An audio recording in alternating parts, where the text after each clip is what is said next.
এতিয়া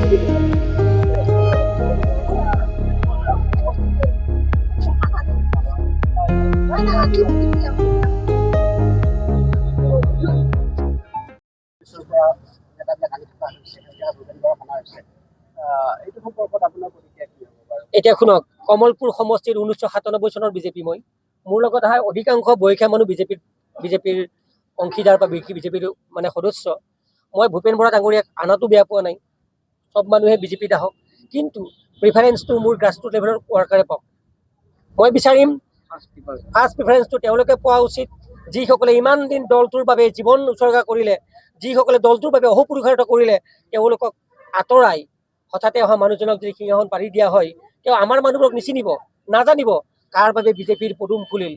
আৰু তাৰ বাবে আমাৰ অনুৰোধ, তেওঁলোকক আমাৰ আদৰ্শৰ বিষয়ে শিকাব লাগিব প্ৰথমতে, তাৰপিছত তেওঁলোকক বৰ্তমান পদবীতকৈ আৰু ওপৰত নিয়ক, কিন্তু তেওঁলোকে প্ৰথম শিকি লোৱা উচিত বিজেপি দলৰ আদৰ্শ, বিজেপি দলৰ অভ্যন্তৰৰ ৰাজনীতিৰ কথা। আমি জ্যেষ্ঠক সন্মান দিওঁ, কোনোদিনে ওপৰৰ মানুহজনক আমি ব্যংগাত্মক কৰি কথা নকওঁ, মাত্ৰ সন্মান দি কোৱা কথাখিনি বিজেপিৰ কাৰণে এটা আদৰ্শ বুলি আমি ধৰোঁ। সমাগত নিৰ্বাচন আপোনালোকে দেখিব, সহযোগ কৰিব, এটা নতুন দিনৰ উন্মেষ কমলপুৰ সমষ্টিত হ'ব, যি নতুন দিনে নিশ্চয় আপোনালোকো অলপমান হ'লেও মনত আনন্দ দিব। আপোনালোকে আজি এই টেলিকাষ্ট কৰা মানুহজনে সমাজৰ পৰা পলায়ন কৰা মানুহ নহয়।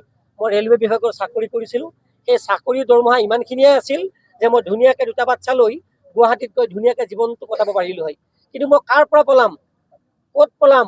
মোৰ শিপাবোৰ কমলপুৰ সমষ্টিত আছে, যিবোৰে মোৰ মুখৰ পিনে চাই। এতিয়ালৈকে আপোনালোকে শুনিলে কমলপুৰ সমষ্টিৰ বাবে আপুনি ইতিমধ্যে প্ৰচাৰ চলাইছে আৰু কেনেধৰণে সঁহাৰি পাইছে, আৰু দলৰ ফালৰ পৰা আপুনি কিমান দূৰ নিশ্চিত যে আপোনাৰ সম্ভৱ হ'ব? শুনক, মই 1997 চনত ভাৰতীয় জনতা পাৰ্টীত যোগদান কৰিছিলোঁ।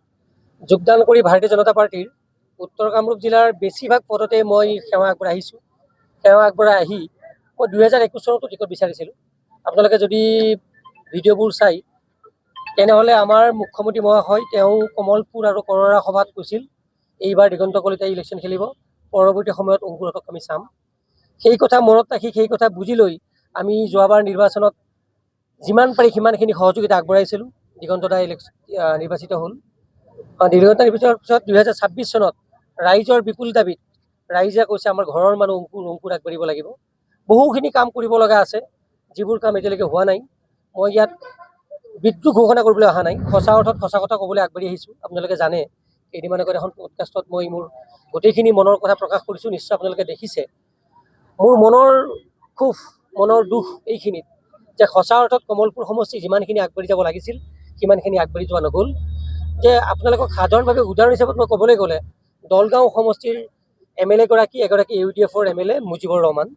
দলগাঁও সমষ্টিত যিখিনি কাম হৈছে মোৰ কমলপুৰ সমষ্টিটো হৈছে। তাৰ বাহিৰে কমলপুৰ সমষ্টিত মই ন দি ক'ব পাৰোঁ, কিবা নতুন কাম হৈছে আমাক জনালে ভাল পাম। আমাৰ কিন্তু চকুত পৰা নাই। আমি ভাবোঁ যে ভাৰতীয় জনতা পাৰ্টীৰ শাসনকালত আমি কিবা বিশেষ কাম পাম, বিশেষ অঞ্চলটো উন্নতি হ'ব। যদি সেই আঁচনিৰ ওপৰতে আমি নিৰ্ভৰ কৰি সৰ্ব অসমত যিদৰে আঁচনি চলি আছে, আমাৰ কমলপুৰ সমষ্টিটো চলি আছে। বাইহাটা চাৰিআলি যদি যায় আপোনালোকে দেখিব তাত এটা ষ্ট্ৰীট লাইট নাই। গধূলি হোৱাৰ লগে এইখন চাৰিআলি নে কি আপোনালোকে ভাবিব নোৱাৰিব। বিহপুৰীয়া মেডিকেলখনলৈ যায়, য'ত দুখীয়া ঘৰৰ মানুহ যায়, তাত চিজাৰিয়ান কিয়? তাত ডাক্তৰেই নাই। 4গৰাকী ডাক্তৰ, এগৰাকী এলোপেথিক, 3গৰাকী হোমিঅ'পেথিক ডাক্তৰ। তেনে অৱস্থাত তাত কোন যায়? সৰ্বসাধাৰণ মানুহ, ৰিক্সা চলোৱা মানুহ, হাজিৰা কৰা মানুহ, ৰিক্সা চলোৱা মানুহ। সেই মানুহবোৰে আশালৈ যায়, প্ৰায় 2000জন পেচেণ্ট থাকে, এজন ডাক্তৰ থাকে। এইবোৰ কথাৰ উপশম ঘটাব লাগিব। আপোনালোকে গাঁৱৰ ভিতৰত যদি যায়, ৰাস্তাবোৰ দেখিলে আপোনালোকৰ কষ্ট হ'ব।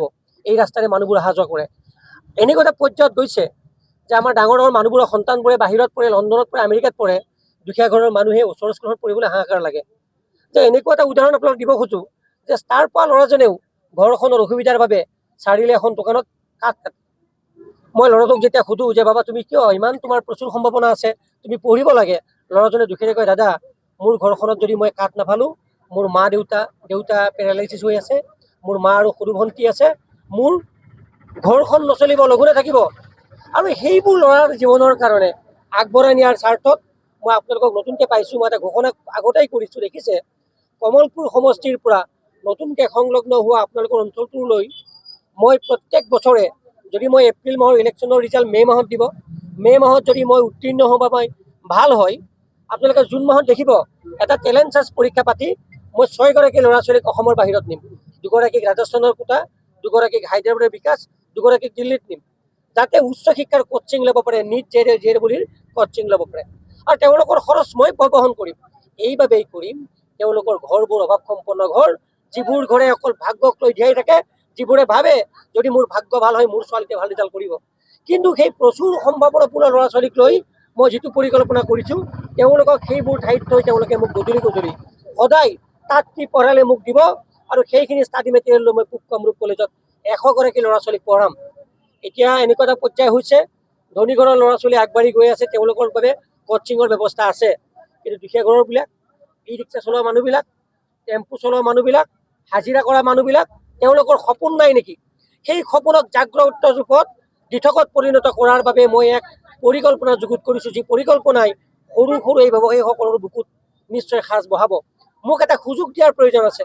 মোৰ মনৰ বিশ্বাস ভাৰতীয় জনতা পাৰ্টীয়ে ইতিমধ্যে জনমত লৈছে, আৰু আমি যিমান দূৰ জানো এই জনমতত আমি শীৰ্ষ